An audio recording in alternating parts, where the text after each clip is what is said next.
Buenos días, bienvenidos al seminario Entre Fronteras. Es un seminario interdisciplinario para la formación de jóvenes, para el fomento de las vocaciones científicas. Este año lo hemos dedicado al tema de memorias bioculturales diversas, particularmente alineado a un proyecto de CONACYT, de un programa nacional de investigación e incidencia, denominado Participación Comunitaria Intergeneracional para el reconocimiento y la resignificación de memorias bioculturales diversas sobre los usos de recursos naturales locales. Entonces, sean bienvenidos. Hoy vamos a tener la presentación de la doctora María Alejandra Marcelina Alvarado, con la presentación La investigación transdisciplinaria como medio para revitalización de la memoria biocultural en infancias vulneradas. Y voy a detallar una breve reseña curricular. Antes que todo, bienvenida, Alejandra. Ella es Gracias. licenciada en Psicología por la Benemérita Universidad Autónoma de Puebla, maestría en Desarrollo Familiar por la misma universidad y doctorado en Estudios Regionales por la Universidad Autónoma de Chiapas. Ha sido ponente en congresos nacionales e internacionales y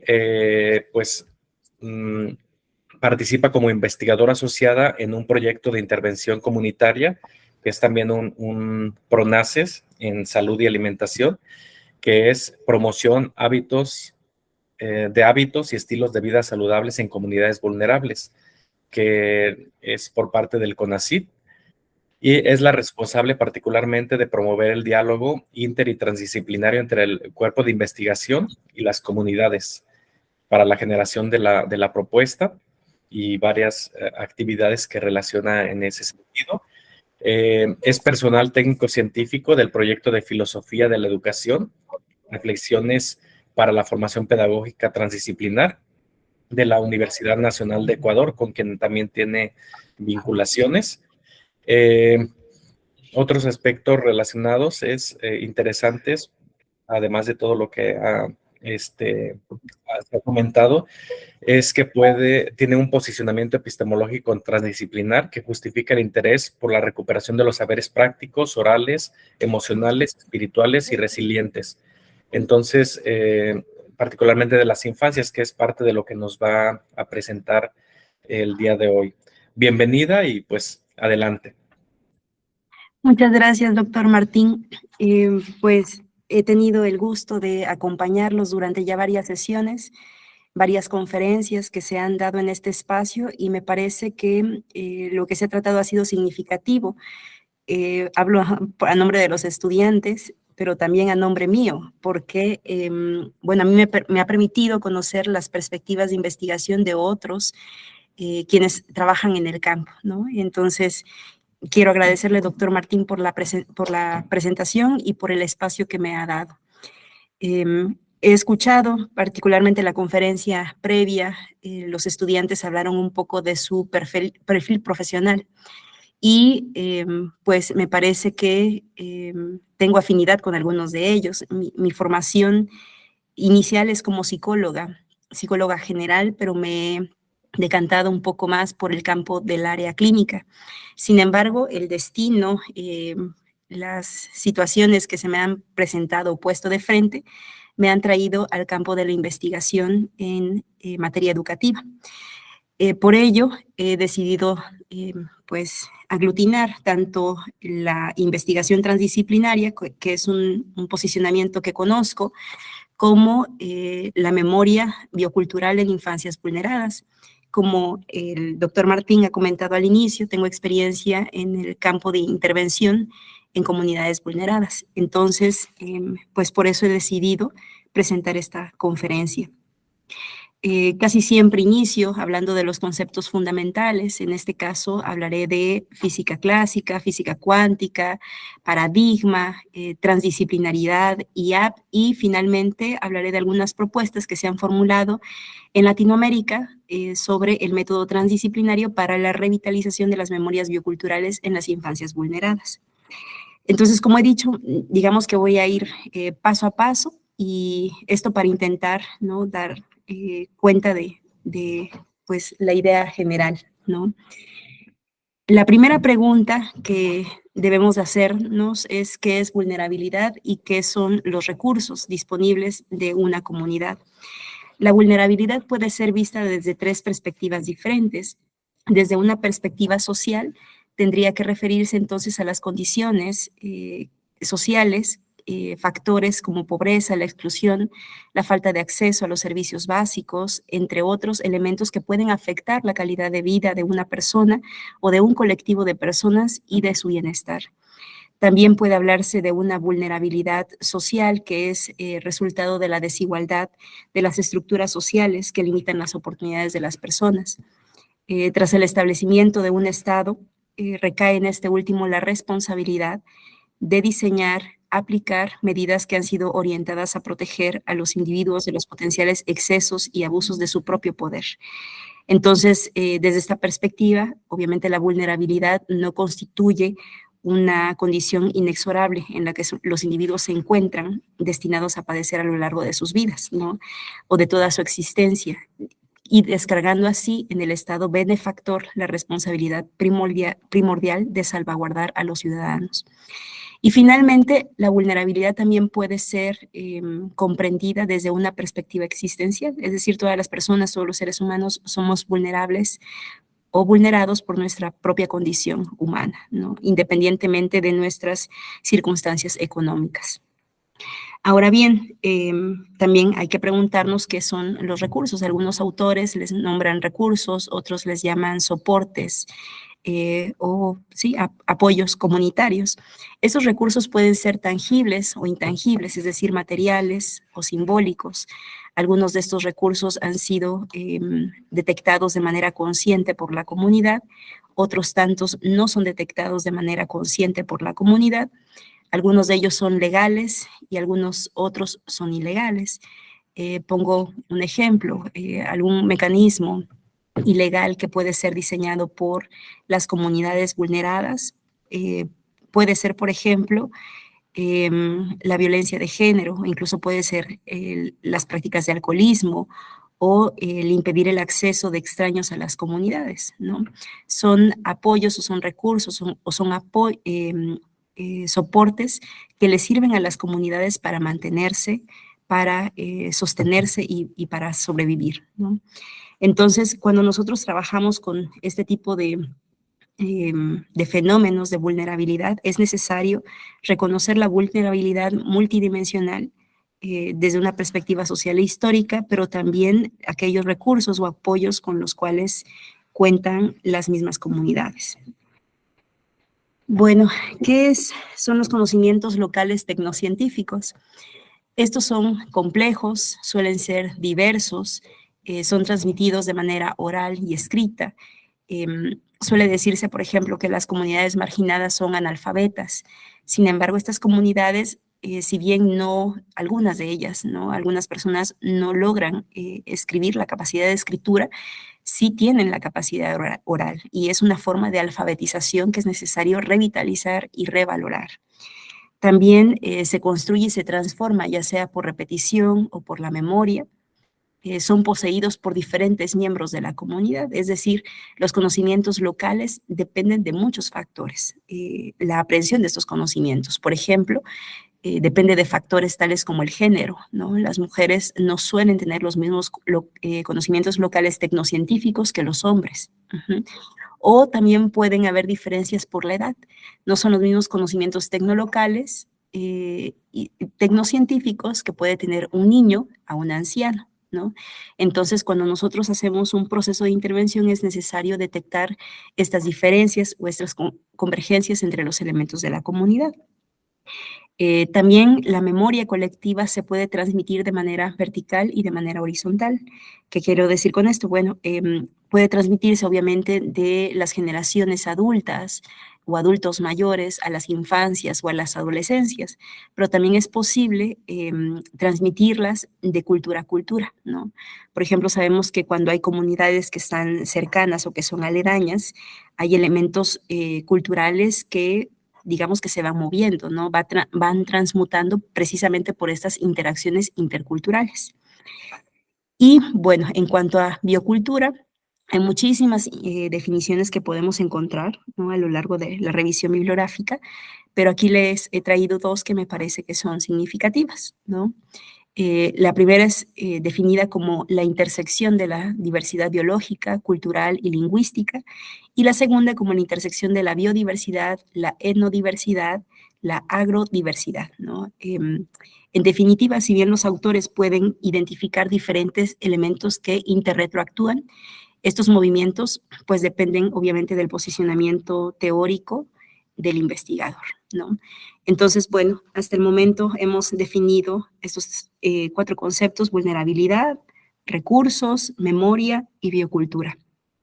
Ahora vamos a entrar en otro que me parece que es de suma importancia para los proyectos, sobre todo en el campo de la incidencia o proyectos de incidencia, para poder trabajar con este otro concepto.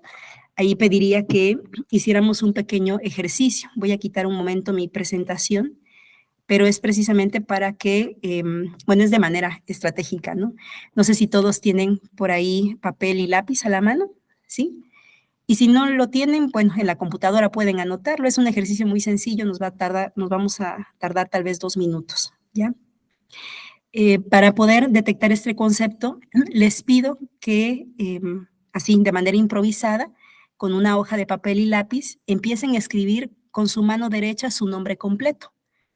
A ver, Carmen, Marisol, Moisés, no sé, ¿quiénes más estén por ahí? Ah, miren, Dulce pone la cámara para que veamos que sí lo escribe. Gracias. Su nombre completo, por favor, con la mano derecha. Voy a contar 5 segundos para terminar esa instrucción. 1, 2, 3, 4, 5. ¿Listo? Ahora con su mano izquierda van a escribir su nombre completo. Igual cuento 5 segundos. 1, 2, 3, 4, 5. Muy bien. Ahora escriban con su mano fuerte, mano derecha o izquierda, no sé si sean diestros o zurdos, el nombre de 5 colores. A ver, los 5 colores que les vengan más rápido a la mente. 1, 2, 3, 4, 5. Bien, ahora dibujen una casa. 1, 2, 3, 4, 5. Ahora haz un avión. 1, 2, 3, 4, 5. Ahí está, manos arriba. Este es un asalto. Gracias. Dulce con su manita. Muy bien. Bueno, quisiera que me ayudaran con sus participaciones. Cuando yo les pedí que escribieran con su mano derecha su nombre completo, ¿qué sintieron? A ver, con Carmen, ¿alguien levantó la mano? Si gustan abrir el micrófono. Yo lo sentí fácil cuando escribí con la mano derecha. Algo sencillo, es algo que dominas, ¿no? Posiblemente porque eres diestra, ¿ok? Muy bien. Bien, ¿alguien más? ¿Qué sintió cuando les pedí que escribieran con la mano derecha? Comodidad, conformidad. ¿Mm? Ok, nada extra. Bien. Cuando les pedí que escribieran su nombre con la mano izquierda, ¿qué pasó? ¿Carmen? No pude. Bueno, sí pude, nada más escribí la H, la U y la G. Yo también hablo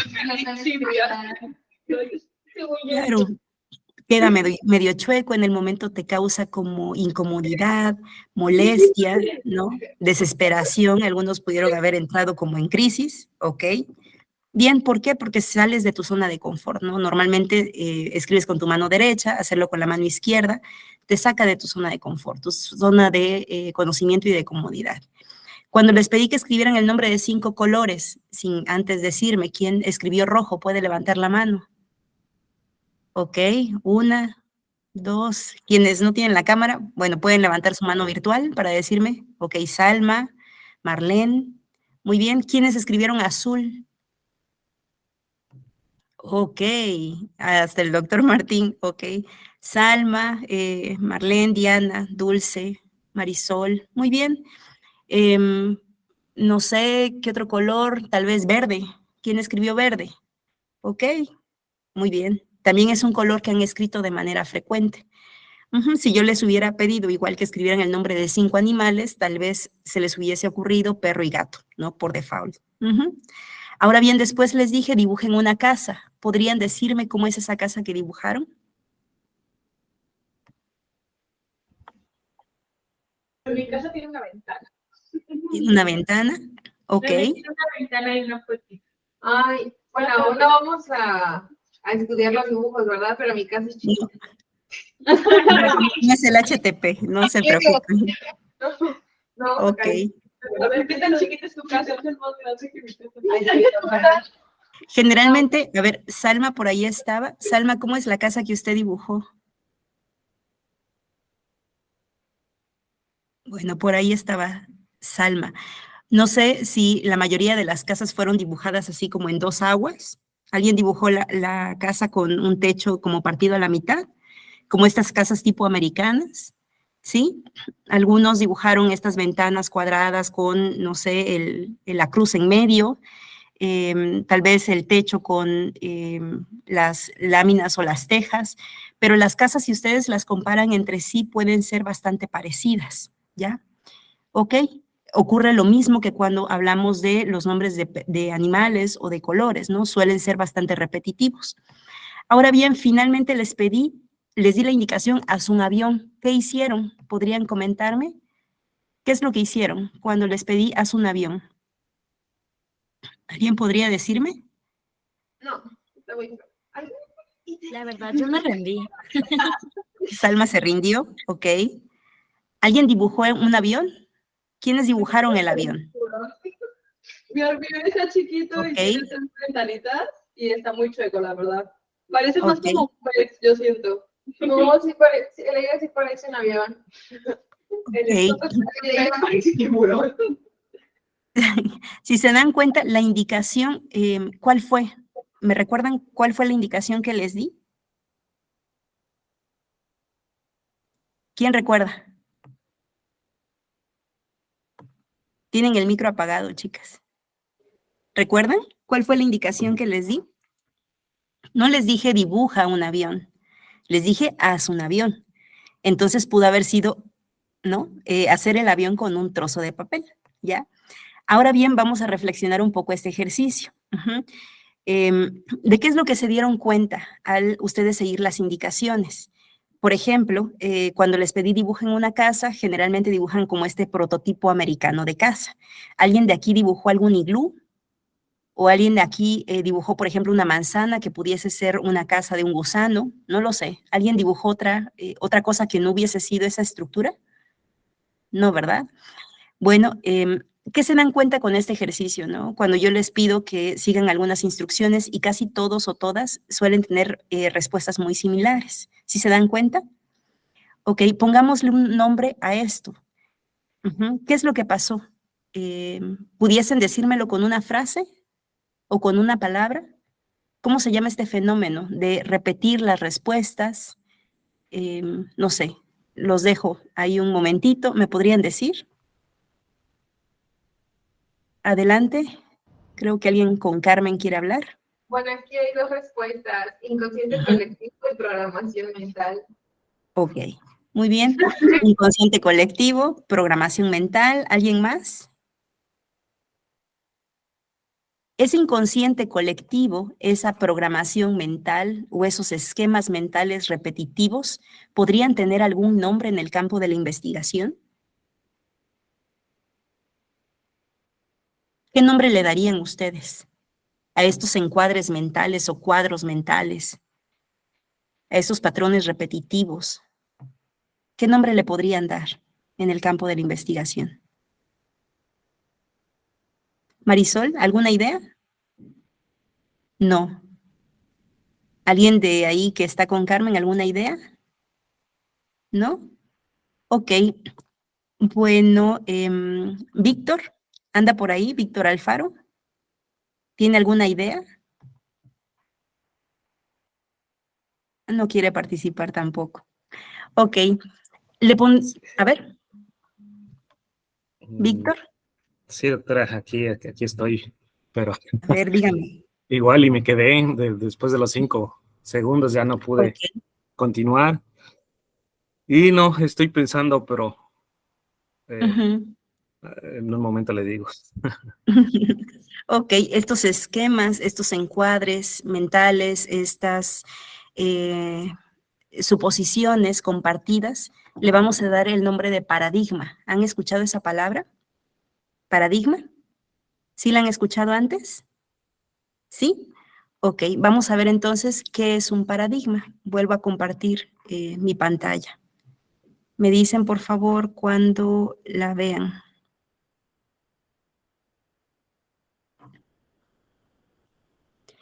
Bueno, ahí se debe de ver por completo. ¿Me avisan, por favor, si se ve la pantalla?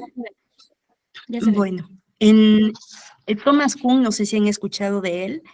Él es un filósofo de la ciencia que o en su momento intentó definir el concepto de paradigma. El problema de él fue que en sus textos presentaba muchas definiciones del concepto de paradigma, pero tal vez no era tan claro en ellas, ¿no? Aquí traigo dos que suelen ser bastante citadas por quienes escriben en el campo. Y bueno, él define al paradigma como toda constelación de creencias, valores, técnicas que comparten los miembros de una comunidad científica. También le define como una especie de elemento de tal constelación como concretas soluciones de problemas que, empleadas como modelos o ejemplos, pueden reemplazar reglas explícitas como base de la solución de los restantes problemas de la ciencia normal.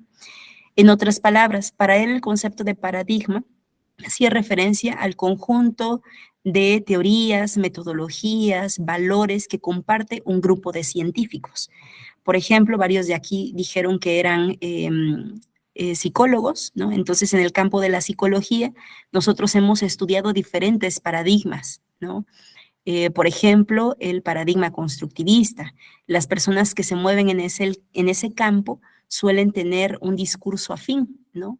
Las personas, por ejemplo, que son conductistas, se mueven en el campo del positivismo y también tienen valores, creencias y técnicas compartidas, ¿no? Desde la perspectiva conductista, por ejemplo, sabemos de que un evento tiene que ser medible, reproducible, cuantificable para poder ser considerado ciencia, ¿no? Entonces, los paradigmas, repito, son este conjunto de científicos que comparten un lenguaje o un discurso en común. En el caso de Kuhn, él consideraba que los paradigmas no suelen ser conmensurables, es decir, no suelen dialogar o no suelen ser compatibles, sino que cuando un paradigma entra en crisis, necesita ser reemplazado por otro, ser sustituido por otro. Por ejemplo, eso pasó en el campo de la psicología, ¿no? En su momento, el psicoanálisis era el paradigma de la subjetividad o del estudio de las subjetividades que era vigente. Cuando llegó el paradigma positivista, conductista, el primero fue desplazado, ¿no? Sin embargo, existen otras concepciones de paradigma que me parece que son un poco menos radicales que la de Thomas Kuhn. Morán decía, por el contrario, que un paradigma era la aceptación de la expresión de las ideas, convicciones y elecciones contrarias. Es decir, él sí creía que los paradigmas podrían coexistir en un mismo espacio-tiempo. Por ejemplo, actualmente nos damos cuenta que en el contexto educativo los profesores pueden trabajar bajo diversos paradigmas, ¿no? Y no se pelean entre sí, sino que son complementarios, sino que pueden ser dialogados, ¿ya? Entonces, bueno, cuando nosotros fuimos a la escuela primaria, aprendimos cuáles eran los postulados de la ciencia, ¿no? Si nosotros recordamos para el profe qué era hacer ciencia, siempre nos decían que teníamos que hacer experimentos, nos decía que teníamos que verificar, que comprobar un evento, que teníamos que observarlo, que si no, no era producir ciencia, ¿no? Entonces, esas ideas que nosotros aprendimos cuando éramos niños o adolescentes se mueven en el campo de la física clásica.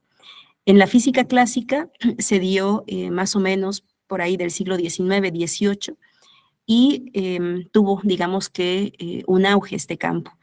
Y se apelaba por el principio o los principios de la simplicidad, la continuidad, la causalidad local, la separabilidad, el determinismo y la objetividad.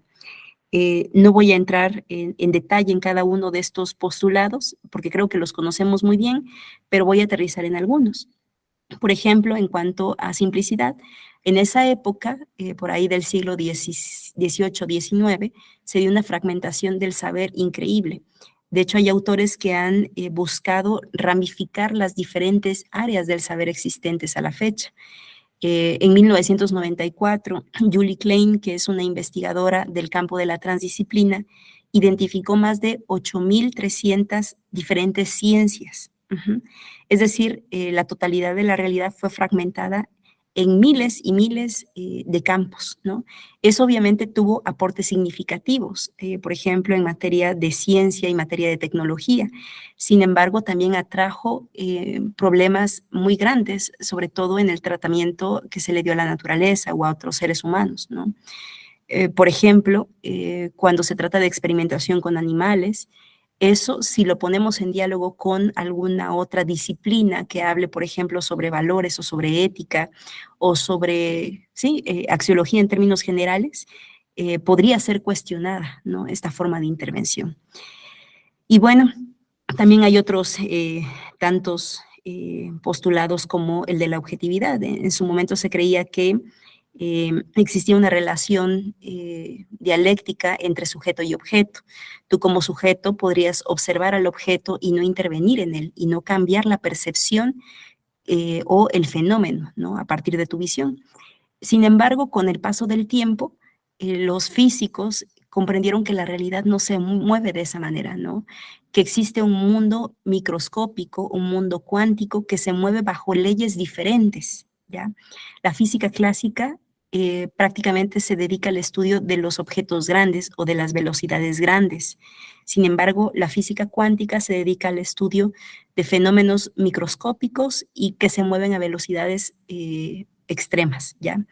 Entonces, bajo esta lógica, la física cuántica se mueve en otros principios, como el de la complejidad, la discontinuidad, la causalidad global, la no separabilidad, el indeterminismo, y, por supuesto, la subjetividad. Desde esta perspectiva, entonces, el objeto y el sujeto no se ven apartados, sino que mantienen una relación dialéctica, interretroactúan y también se modifican mutuamente. Me parece que esta perspectiva es muy importante porque cambió la visión en el campo de la investigación.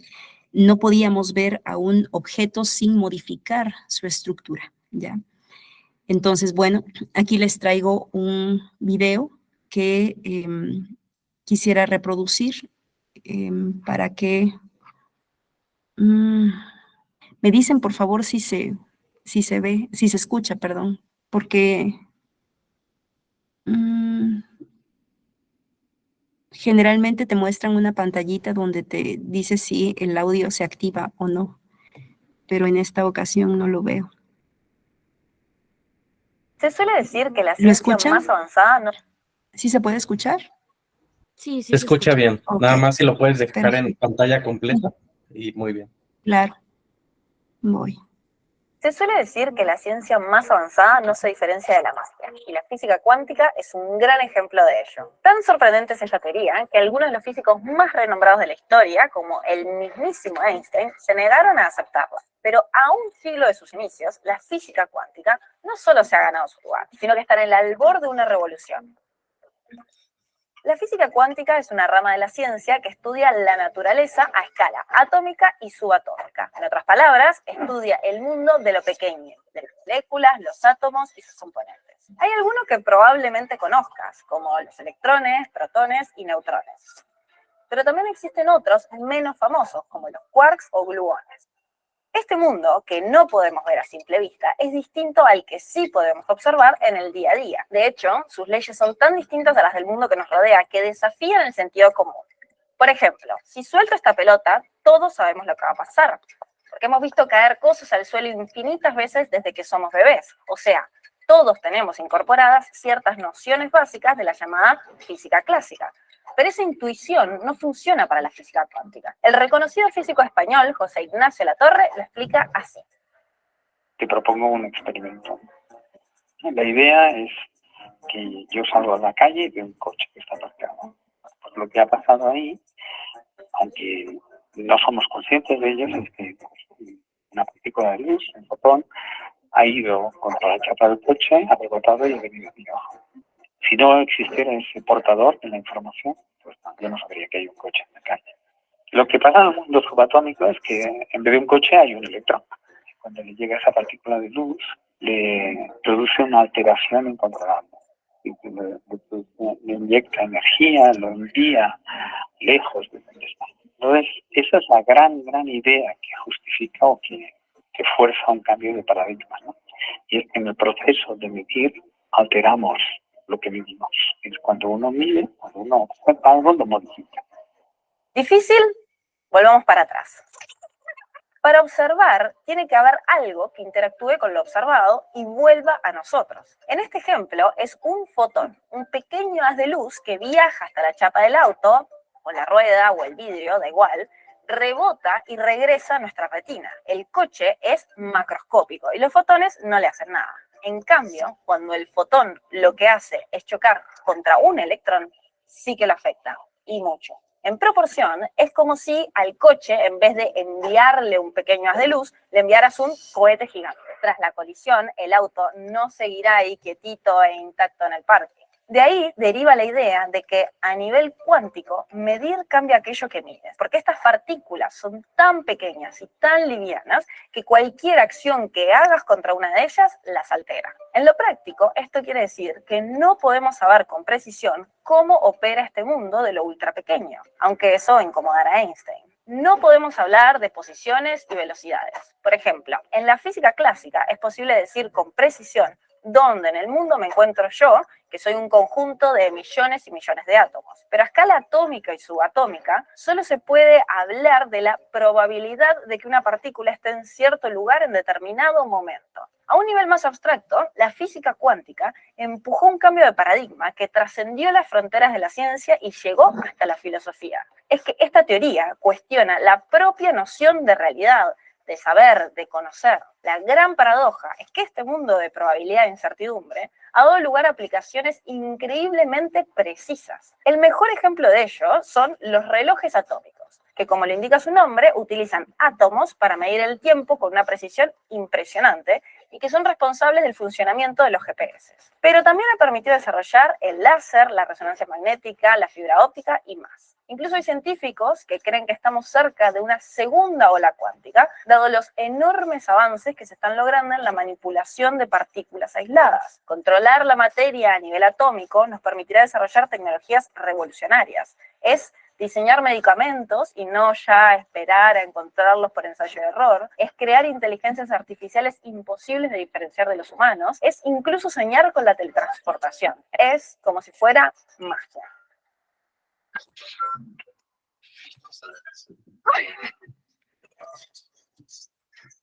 Ok, me parece que este video, si bien ocupa espacio en la presentación, explica de manera detallada de qué va la física cuántica, ¿no? Este nuevo paradigma se mueve en el campo de las incertidumbres, en el campo de las 1001 posibilidades. Entonces, valdría la pena ver muchos otros videos explicativos. Por ejemplo, hay entrevistas de Jacobo Grinberg, no sé si lo han escuchado alguna vez. Él es un físico mexicano que, no se sabe de su paradero ahora mismo, pero que él hablaba precisamente de cómo se configura la realidad, ¿no? ¿Qué es la realidad? Entonces, desde hace un tiempo comprendieron los científicos que el mundo suele ser caótico, que los sistemas suelen ser espontáneos y también diversos.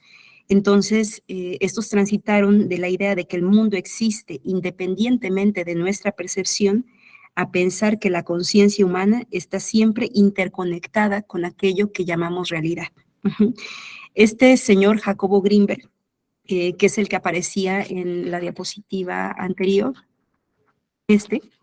él habla de una matriz u organización básica del espacio que era de total conciencia, ¿no? Él plantea una teoría que se llama teoría sintérgica, que cree que el ser humano y su cerebro es capaz de distorsionar la estructura de la matriz de una forma muy compleja.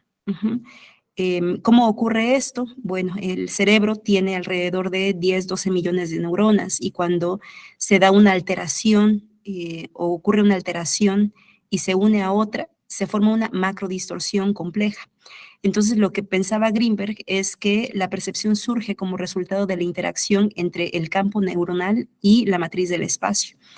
Esta teoría de él es compatible con otras, como la planteada por Basarab Nicolescu.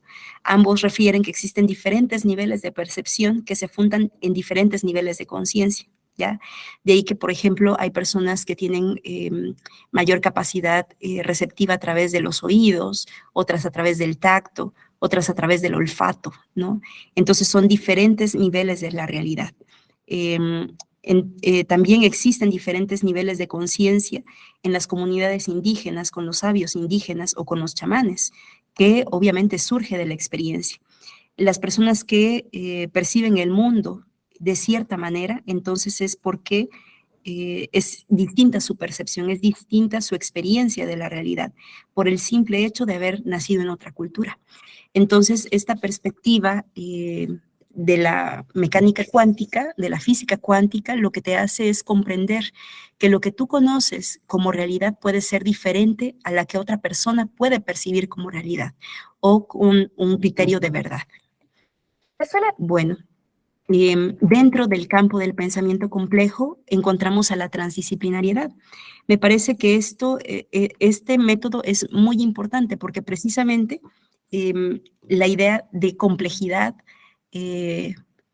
suele ser bastante borrosa, bastante difusa y no explica de manera sintética cómo se debe de operar, ¿no? Esta teoría. Entonces la transdisciplinariedad siempre ha servido como un método. A lo largo del tiempo han surgido varias definiciones. Por ejemplo, en sus inicios, en 1971, se definió como la coordinación de todas las disciplinas e interdisciplinas del sistema de enseñanza. Piaget, que es conocido por muchos de nosotros, lo definía como una etapa superior que no se limita a conocer las interacciones y reciprocidades entre investigaciones especializadas, sino que sitúa estos vínculos dentro de un sistema total sin fronteras estables entre las disciplinas. Es decir, no existía una definición concreta, precisa y clara.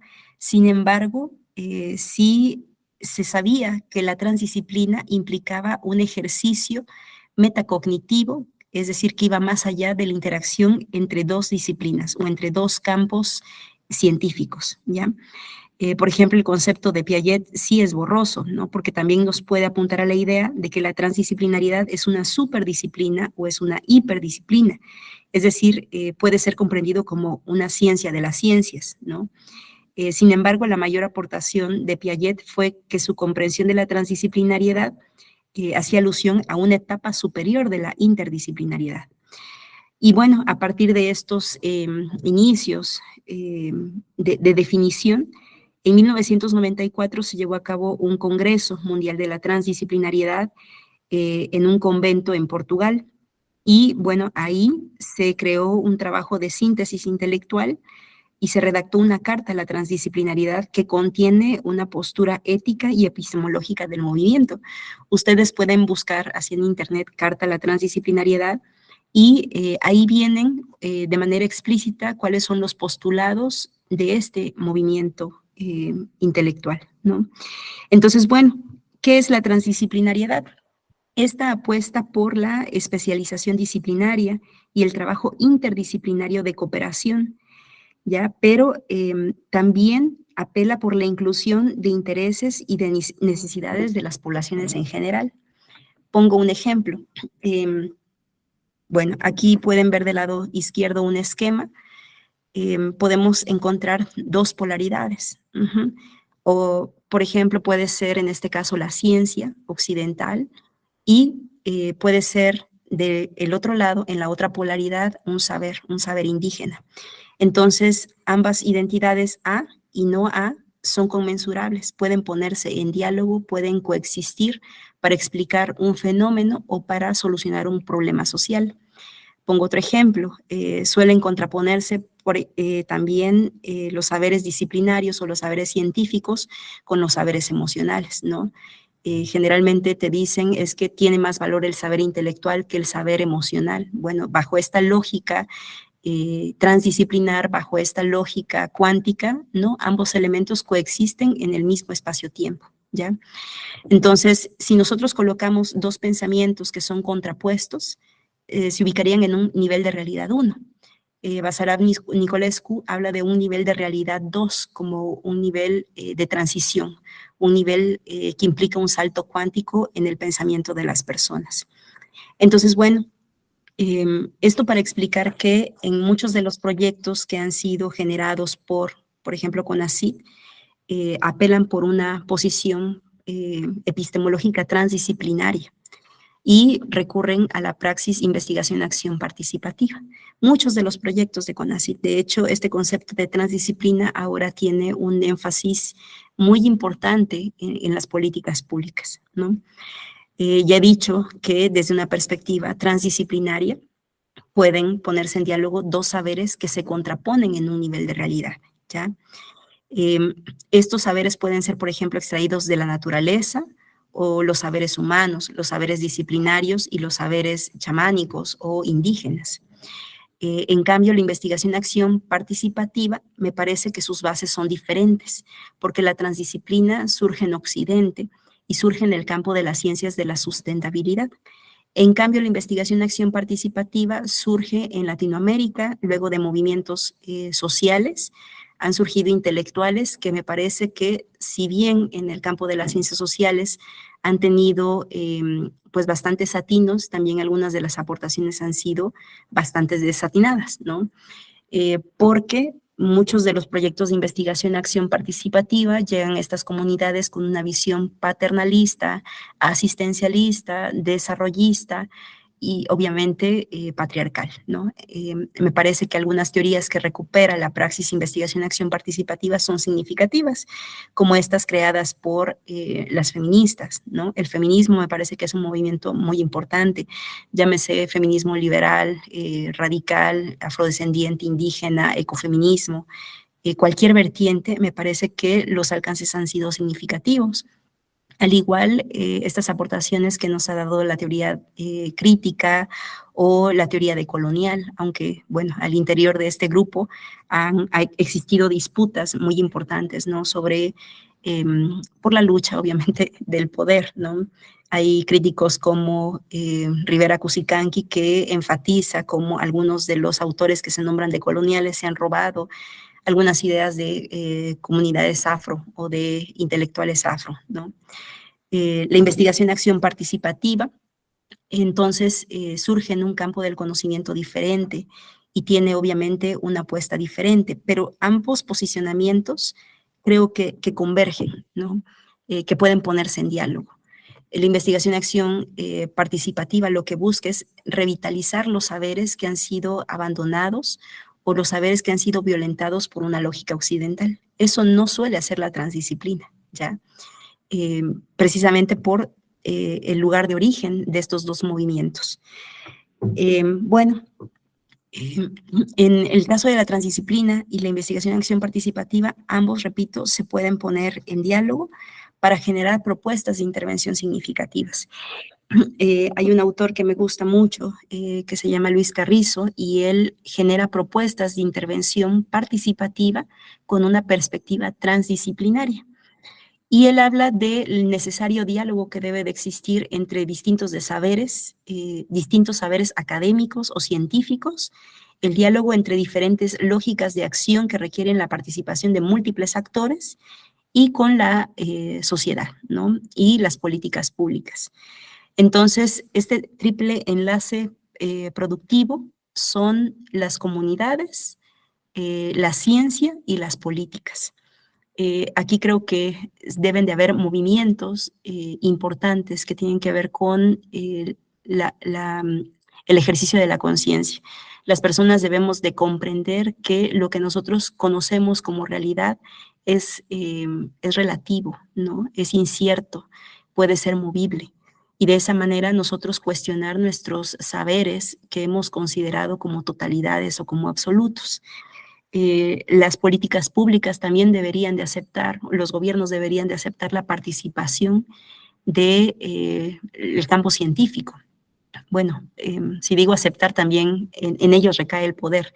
Más bien, cada persona debería de tener una apertura epistemológica para permitirse el diálogo con otras identidades y formas de pensamiento, ¿no? Y también las políticas públicas y los científicos deben de tener una apertura epistemológica para que aquellos en los cuales busca incidir la política pública tengan por sí mismos voz en los proyectos. Y bueno, a lo largo de Latinoamérica se han creado muchas propuestas que permitirían revitalizar los saberes bioculturales, sobre todo de las infancias, ¿ya?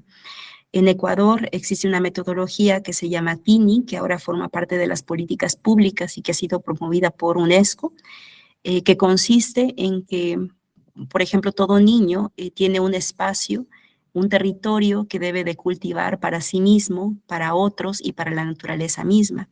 De esa manera, él o ella aprende a responsabilizarse de un pedazo de tierra y obviamente se ve en un proceso de investigación significativo con la intención de que esas plantas que ha cultivado pues sobrevivan, ¿no?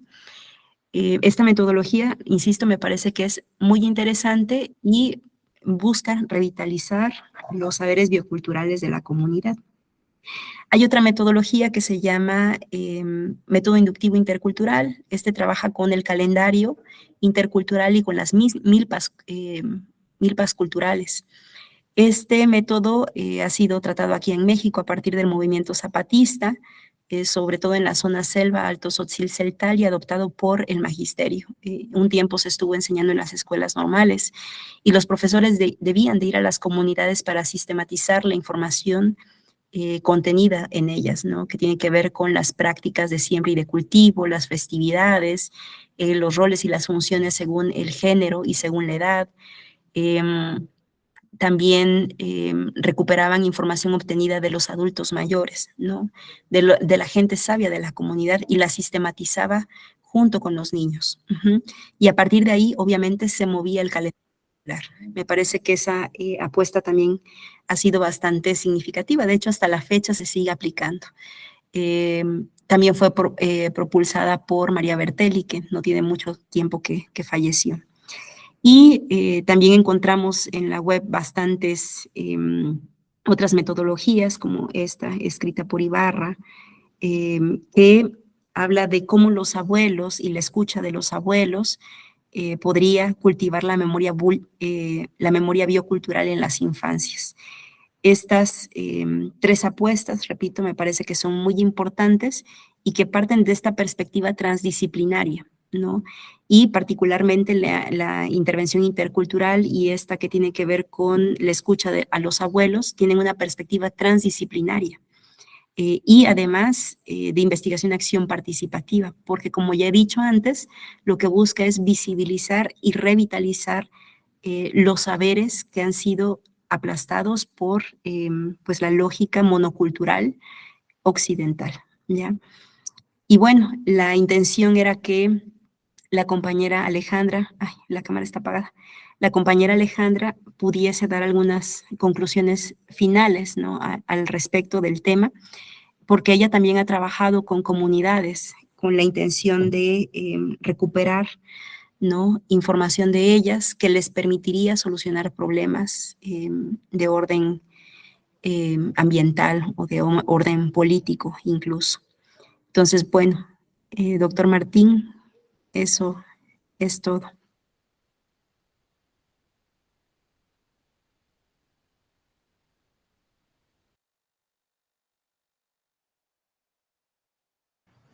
No se escuchaba. Hola, gracias Alejandra por la exposición. Y no sé si tengan más comentarios. Uno que es resaltar, es interesante este recorrido que haces desde la epistemología, desde la filosofía de la ciencia, para demarcar cómo algunos posicionamientos teóricos, epistemológicos, axiológicos, en la forma de ver el mundo, son muy resistentes y se han diseñado para mantenerse como modelos de hegemonía, ¿no? Como una forma única, especial de ver el mundo y tratar de establecerse como leyes incluso o como normativas generales a través de las cuales proceder para ver la realidad. Entonces esa parte me parece muy interesante, cómo los modelos desde ciertos grupos, ¿no? Es curioso que sí, que algunos grupos que han sido históricamente vulnerados son los que precisamente presentan a alternativas o modelos. Este concepto de alternativas es muy interesante. El otro día lo estuvimos reflexionando en una discusión sobre injusticia cognitiva, porque ¿qué será entonces? ¿Por qué se les llama modelos alternativos? Cuando se le llama modelo alternativo, en realidad nuevamente se está tomando como base o como eje el hegemónico. Entonces, de alguna forma, a veces se dice, no, pues hay que tomar las otras visiones. Todo eso, aunque suena inicialmente muy bien, pero alude también a que estamos teniendo como referencia o como eje la perspectiva dominante, ¿no? Lo que ha ayudado ese tipo de metodologías, la investigación acción participativa o los enfoques más dialógicos, más horizontales, interculturales, pues también contribuye a decir que hay otros saberes, otro tipo de información sobre el mundo, del conocimiento con el mundo, que no necesariamente se clasifica como tradicionalmente se ha dicho lo que es la ciencia, y ni interesa tampoco llevarlo hacia allá, sino simplemente es manifestaciones de algo diverso. Entonces, en el tema de memorias bioculturales, sí nos ayuda mucho porque es un acercamiento más respetuoso, más receptivo quizá a la visión que tienen las personas sobre el territorio, la visión que se tiene sobre lo que se está de alguna forma denominando pues lo local, digamos. Como que hablamos mucho ahorita de este término de local en referencia a la globalización y todo esto, y lo local pareciera ser que es algo como menor, como a nivel escalar es algo menor. También algunos supondrían que esa denominación también tendría alguna implicación epistemológica de menor categoría, pero no lo es. Entonces, no sé, Pablo, si gustas hacer algún comentario de lo que acaba de comentar Alejandra, que es un tema que también te apasiona mucho, sabes mucho de esto, estás mucho en este tema, entonces no sé si quieres comentar algo de esto, y luego abrimos también para que haya sesión de pregunta, debate. Hola, muy buenos días a todas, a todos, a todos. Sí, quizá nada más resaltar que la posibilidad de construir la diferencia sobre lo que Martín llamaba el eje dominante tiene más que ver con lo que Foucault nos enseñó desde su noción de microfísica del poder. Es decir, hay dos, o sea, podríamos vertebrar el análisis como en dos direcciones. Una más estructural, donde por supuesto, como nos enseñara Foucault y como nos enseñara pues, desde luego Kuhn y la física cuántica,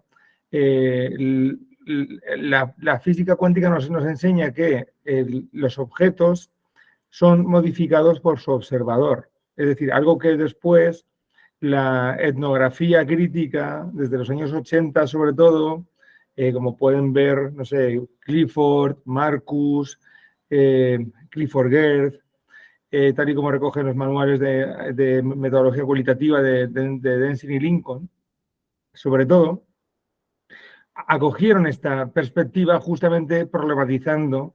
Hay un libro fundamental o un tópico fundamental que es como justamente cómo ponernos desde el punto de vista del nativo, cuando esa era una intención bastante moderna de yo cómo poder ponerme en el lugar del otro y cómo poder dar cuenta de la vida del otro. Esto es un falso problema, bueno, o es un problema justamente de la cultura dominante. ¿Por qué? Porque yo no me puedo poner en el punto de vista del otro sin interactuar con el otro. Ponerme en el punto del otro incluye o incumbe ciertas formas de relacionarme con el otro que permitan precisamente poder construir con el otro un lugar común que para mí, como investigador o investigadora, sea un lugar de otredad. O sea, no es solo como un juego de, yo me siento en tu silla, o yo me pongo tu ataviaje, o yo me pongo tu piel, como hacía Xipetotec, sino que justamente la parábola de Xipetotec es, bueno, Xipetotec era el dios de la guerra y lo que hacía era vestirse de las pieles de los vencidos, justamente para dar cuenta que él estaba vestido por un traje de múltiples pieles. En este caso pasa por justamente intentar considerar, cuidar lo que Foucault llama la parresía, que son formas de relación, donde las relaciones con lo real y con la verdad son sustancialmente distintas. ¿Por qué? Porque yo, en vez de estar buscando, como muy bien comentaba Ale, desde una perspectiva positivista, estar buscando la realidad ahí, como diría Brunner, ¿no? Como el elefante detrás de los matojos, y encontrando la verdad ahí donde la estoy buscando, lo que estoy es justamente vinculándome con algo que es una construcción, que es lo real o lo verdadero, y a la hora de dirigirme en un análisis crítico hacia ello, lo que estoy haciendo es justamente como preguntarme por las condiciones de emergencia de eso que es verdadero o de que eso es real. Es decir, preguntarme cómo es que esto ha podido llegar a ser verdadero o real, dando por supuesto que la realidad es una construcción social, como empezaron a contarnos Berger y Luckmann, luego Gergen y compañía. Entonces, para cerrar, como investigadoras, lo que tenemos que cuidar no es tanto estas performances de suplantación, de poder hablar del subalterno, como se preguntaba Gayatri Spivak y compañía, o cómo hablar desde el punto de vista del nativo, sino cuidar dispositivos de campo que nos permitan que las otras personas con las que estamos trabajando, que la investigación tenga sentido para ellas y para ellos y para ellas, que las condiciones de vínculo entre saberes y entre diferentes posiciones de sujeto, es decir, entre el investigador, como se llamaba antiguamente, y el investigado, pues sean lo que se ha llamado últimamente, ¿no?, como más horizontales o más equitativas, pero porque sobre todo como quien dirige y quien lleva a puerto la investigación, los objetivos de investigación, ya no solo tiene que ver con una voluntad de la investigadora o del investigador, sino que tiene que ver con una voluntad que es la de las comunidades. O la de estas gentes que son los subalternos, ¿no?, los otros. Entonces, pensando en infancias, por ejemplo, un giro tendría que ver con, vamos a investigar el desarrollo moral de los niños, pero quizá vamos a investigar el desarrollo moral de los niños desde el punto de vista de los niños. No solo como desde una mirada adultocéntrica, sino intentar investigar las infancias con las infancias. Y ese sería mi comentario.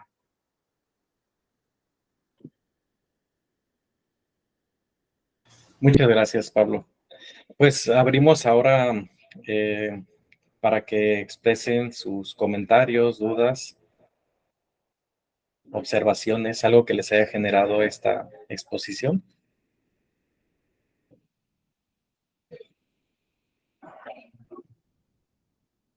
A ver, adelante.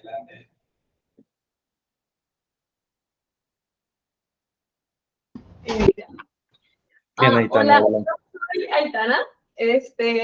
La verdad es que traté de anotar mis ideas para darme a entender, porque para mí fue como un boom en mi cabeza, porque me hubiera gustado, o sea, yo aprendí mucho como de todas las participaciones a lo largo del seminario, pero quizás haber iniciado todas las conferencias que escuché con este punto me hubiera abierto, yo creo que un poco más como el campo en cómo yo socializaba e interiorizaba la información que estaba recibiendo.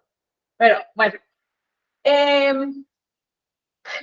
la pregunta aquí, que espero se pueda expresar, es que, bueno, si nosotros reconocemos la hegemonía en el conocimiento oficial o lo que se considera válido, y por ejemplo la fuerte influencia que tiene el norte global y tanto la élite, tanto en las clases sociales como en la academia, en la generación del conocimiento, y considerando que eso de alguna forma dirige nuestras vidas porque son las herramientas que tenemos, como un ejemplo que decía cuando cuando decía que lo razonable tenía más valor que lo emocional, ¿no? Y que en realidad es algo que hemos, o sea, un ejemplo de muchos, pero que me hizo sentido.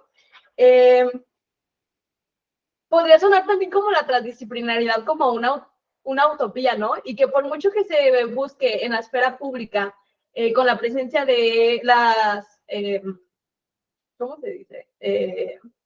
Las políticas públicas, o sea, bueno, lo que yo entendí es que la transdisciplinaridad había tomado fuerza en las políticas públicas, ¿no? Entonces eso es una forma de reconocer como estos tipos de, como la diversidad de conocimiento que hay, ¿no?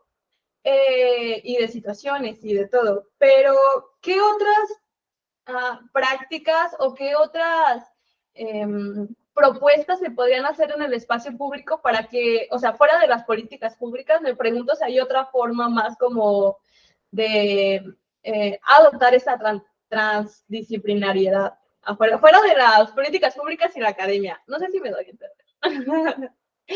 Espero que sí. Gracias, Carmen. Fíjense que el momento que me daba más temor era escuchar a los estudiantes, porque a lo largo de las presentaciones han formulado preguntas que me parecen muy interesantes. Bueno, la transdisciplinariedad sí es una utopía en algunos aspectos, en algunas áreas de aplicación. Sin embargo, también se han materializado los resultados. Pongo un ejemplo, en Ecuador, esta visión transdisciplinaria, que, bueno, allá surge a partir de la revitalización de la idea del buen vivir, ¿no? Han habido cambios significativos en las políticas públicas. Por ejemplo, la naturaleza tiene derechos propios.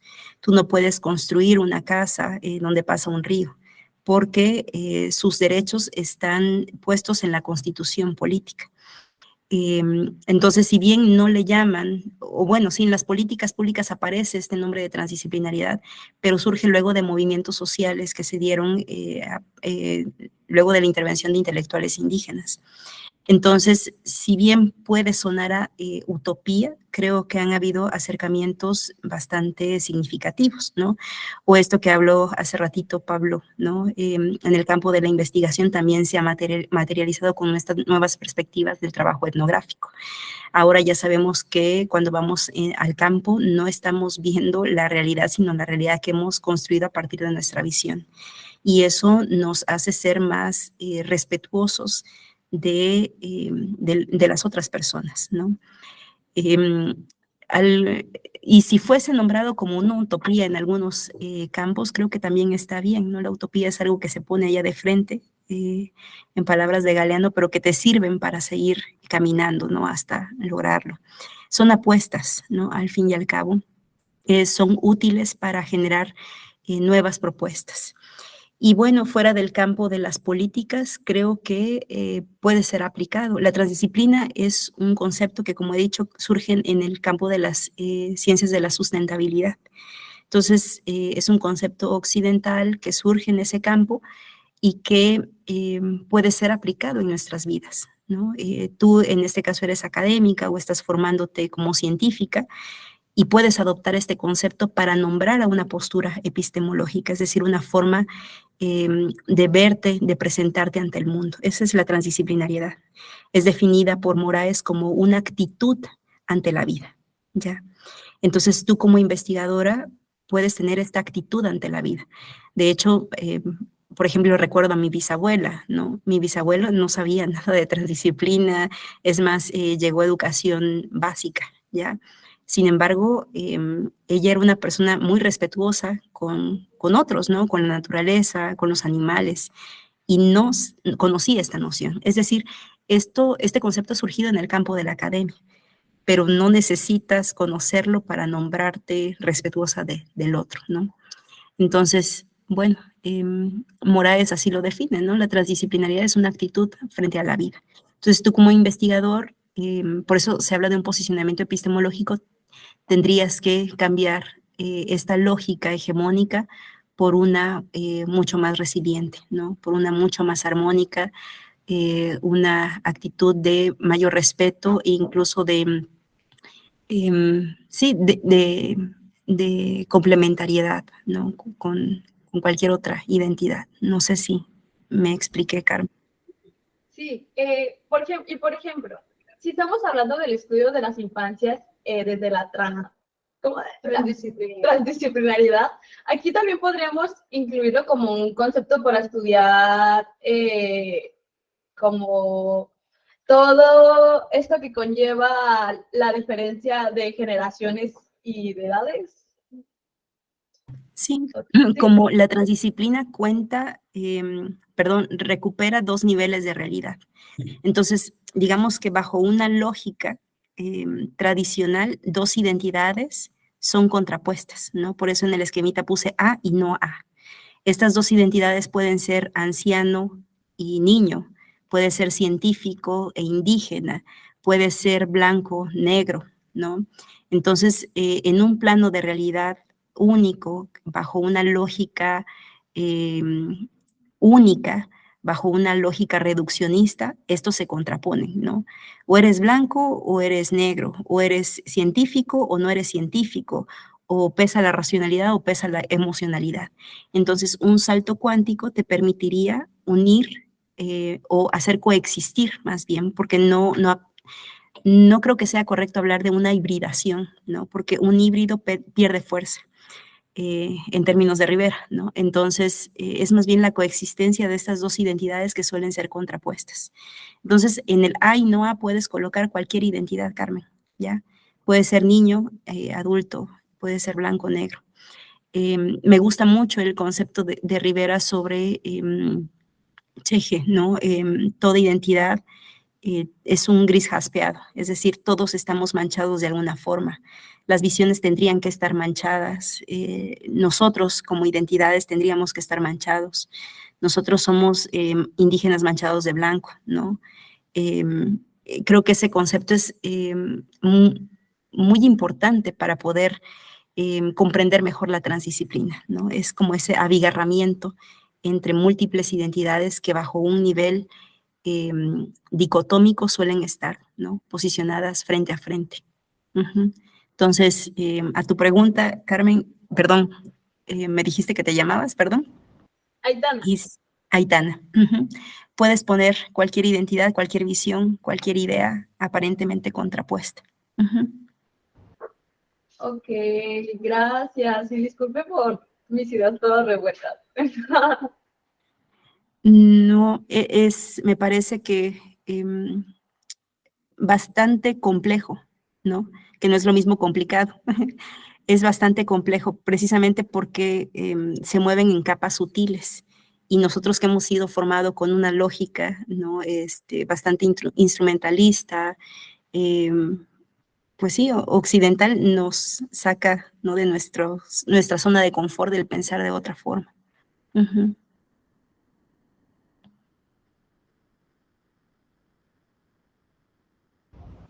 ¿Alguien más que quisiera ahondar? Carmen, no sé si eres tú, Itzel, o alguien más de por ahí de la mesa. Valeria, adelante. Hola, bueno, pues yo más que una pregunta, solo es un comentario. Yo había leído no muchas, pero algunas cosas de Jacobo. Entonces siempre lo relacionaba pues a la ciencia, a lo cuántico y demás, y también a la vida, ¿no? Porque Jacobo habla mucho sobre esto de la vida, las realidades, las personas, las conexiones entre los otros. Y se me hizo muy interesante cómo esto se llevó, o usted lo fue llevando a la transdisciplinariedad, a la participación, a la investigación, porque no lo había pensado en la investigación. Y aunque sí se nos había hablado, ¿no? Como de este respeto, estas conexiones que se hacen cuando se va a hacer investigación y así, no lo había pensado desde la física cuántica. Y también esto que usted menciona sobre el salto cuántico, pues a mí se me hizo muy curioso porque yo lo entendía de otra forma. Y cuando usted lo dijo, ¿no? Que a través como de estas, bueno, yo así lo entendí, de estas, como intercambio de opiniones, conocimientos y demás, se crea este salto, pues fue como, no, pues es verdad, ¿no? A través de esto es que hacemos este tipo de de salto cuántico. Pues, no sé, se me hizo muy interesante cómo lo relaciona. Sí, es que esas son las bases de la transdisciplina, la física cuántica. Entonces, por eso me parecía que era necesario primero hablar de sus principios, ¿no? Para después, pues, ver de qué manera se aplica en el campo de la investigación. Repito, la transdisciplina me parece que es importante porque nos permite materializar esto que lo complejo ha planteado, ¿no? Como una apuesta. Hay metodologías que han sido tratadas, Luis Carrizo es uno de ellos y me parece que sus aportaciones pues, han sido significativas, la misma Julie Klein, el mismo Basarab, Nicolescu, ¿no? Ha escrito al respecto. Entonces, pues sí tiene una justificación, ¿no? Que ya ha sido trabajada desde hace varias décadas, pero que ahora, digamos que se ha popularizado en el discurso público, ¿no? El tema de la transdisciplinariedad, pero ya es un posicionamiento, 1971, ¿no? Empezó a hablarse de él. Uh-huh.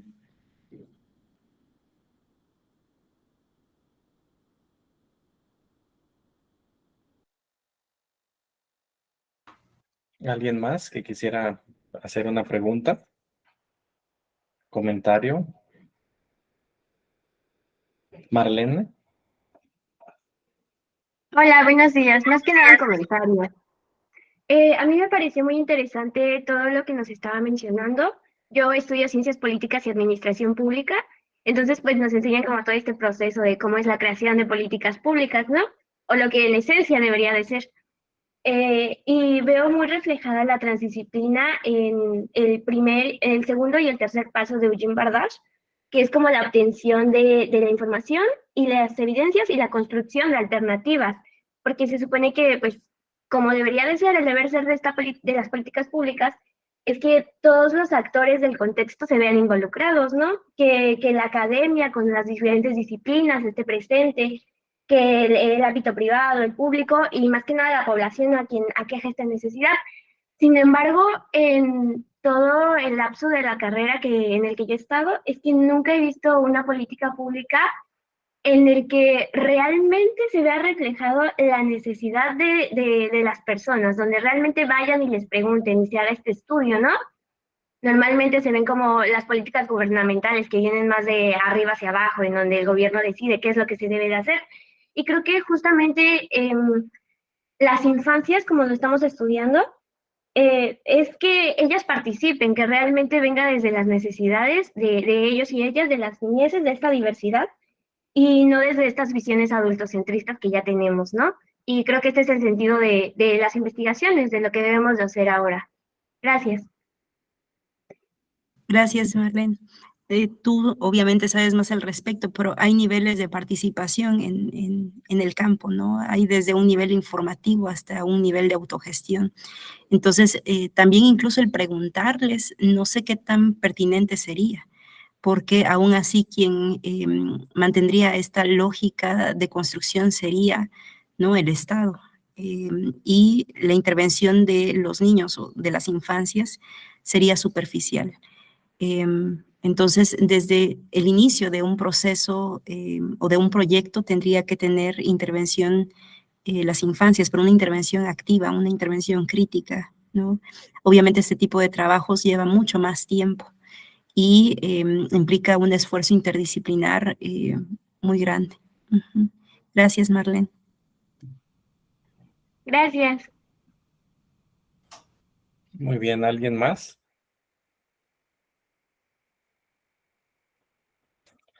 Creo que, bueno, algún comentario. No es cuando algunos discutimos este tema de lo hegemónico y los recursos que se han utilizado y se han desarrollado históricamente por cierto grupo, no es una satanización completa de los avances que se tienen o de las, sí, de los adelantos o los recursos que se han usado. Simplemente quizá lo que se está haciendo es tener una visión crítica, que como comentó hace rato Pablo, las perspectivas críticas ponen,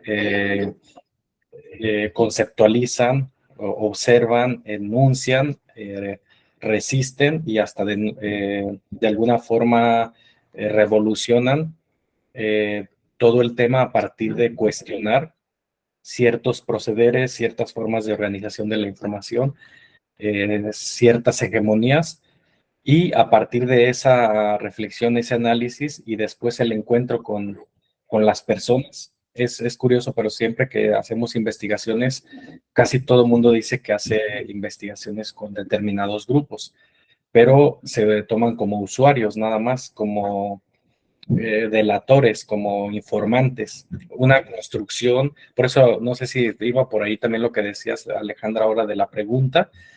La pregunta es un mecanismo que usamos los humanos, ¿no? Para cierto tipo de obtención de información, pero la pregunta puesta en investigación y no reflexionada, no analizada, puede ser nada más tendiente al interés de la fuente, de quien está emitiendo la pregunta. Por eso muchas cosas que a veces hacemos en investigación no interesan tanto a las personas con las que estamos trabajando. Nos dicen sus respuestas, pero no es auténticamente lo que las personas están tratando de decir o diciendo. Hubo también una frase muy usada en investigación cualitativa, cada vez menos, pero es de que vamos a escuchar, perdón, vamos a darles voz a las personas. Entonces, en realidad no es que les des voz a las personas tienen voz. Por una mutilación metodológica y epistemológica, pues no se les escuchaba. Entonces es cambiar el eje y poner el eje en la escucha. Y bueno, sí nos mueve mucho, Alejandra, la reflexión que haces y por el recorrido también que nos estás mostrando. Entonces creo que nos ayuda mucho a reflexionar esto de las infancias y de las relaciones intergeneracionales, las negociaciones, las mediaciones, las intervenciones que tienen las infancias con otros grupos etarios. No sé si tengan algún comentario adicional, ¿no? Pues Alejandra, muchas gracias por el aporte, todos los que estuvieron por acá, y vamos a cerrar con el comentario de Carmen Itzel. Bueno, yo quería pues decir que me pareció muy interesante toda su ponencia. La verdad no conocía mucho del tema, así que me abrió completamente la mente a otro mundo.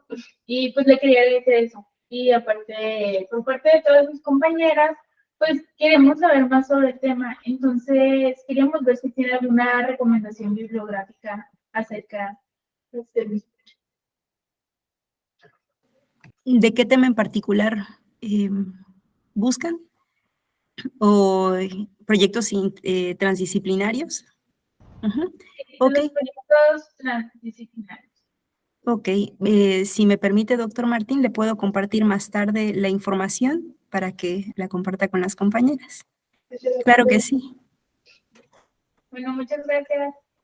A ustedes, gracias.